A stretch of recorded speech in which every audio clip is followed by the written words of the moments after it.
চিংড়ি শুটকি ভর্তা করব। এই যে পেঁয়াজ, রসুন, কাঁচামরিচ আর শুকনো মরিচ ভেজে নিলাম।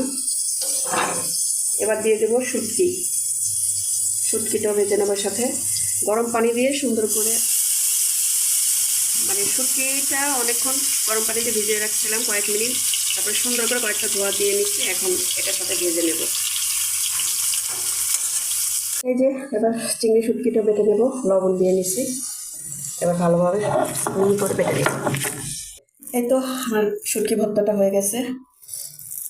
আর এই শুটকিটা মানে যে কোনো ভর্তা করার পরে, পাটায় ভর্তা করার পরে যদি এই পাটাটার মধ্যে গরম ভাত মেখে খাওয়া যায় অনেক টেস্ট লাগে। কিন্তু আমার ভাত এখনও চুলায়, দুঃখের বিষয়।